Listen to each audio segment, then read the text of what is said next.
Welcome, dear learners. Welcome to the lecture series on financial management.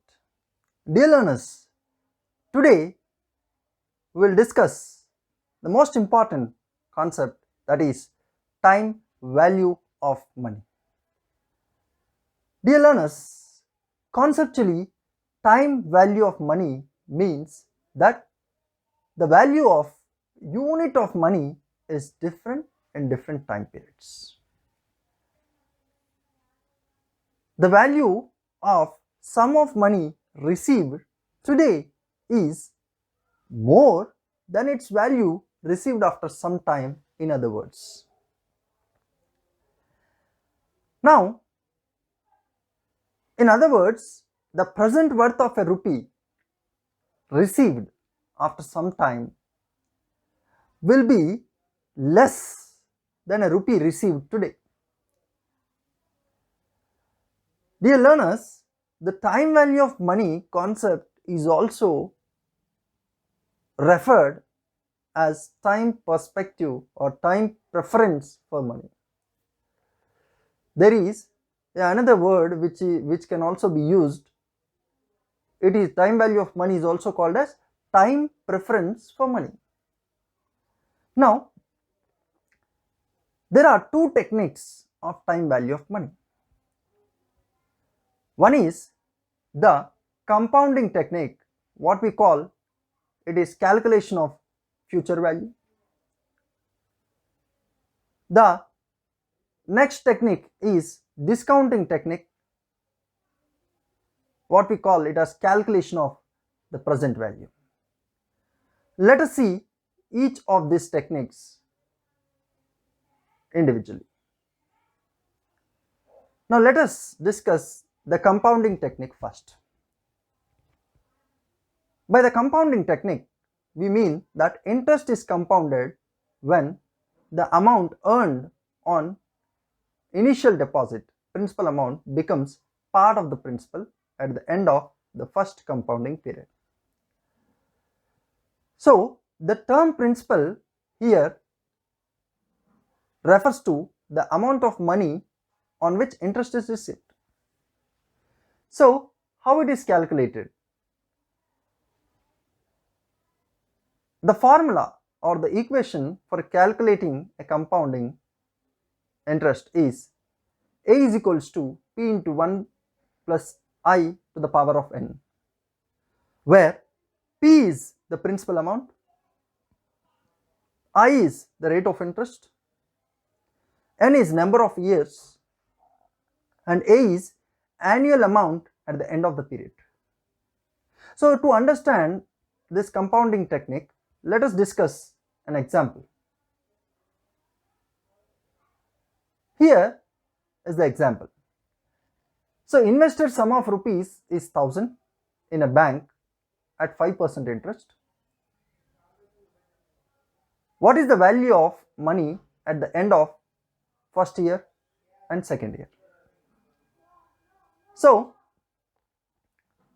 if the interest is compounded annually, so at the end of first year, if 1000 is invested, 1000 into 1 plus 0.05, that is 5% rate of interest, into the period is 1 at the end of 1 year to the power of 1, will, if we simplify it, it leads to 1050. And at the end of the second year, if you want to calculate at the end of second year, it's again by using the same formula, 1000 into 1 plus 0.05, the rate of interest remains same, into the power of 2, that is at the end of 2 years. So it leads to 1102.5.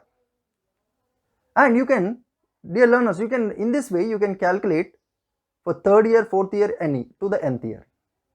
It is very simple. So now let us discuss, I hope you have understood the concept of the compounding. Now let us discuss the concept of the discounting technique. This concept, the technique, is exact opposite of compounding value. Now in case of, what we have learnt in case of compounding technique, money invested now appreciates. Appreciates in the sense it grows in value because compound interest is added at the end of every year. Whereas in case of present value approach, money is received at some future date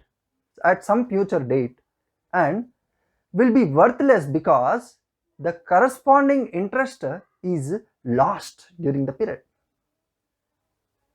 So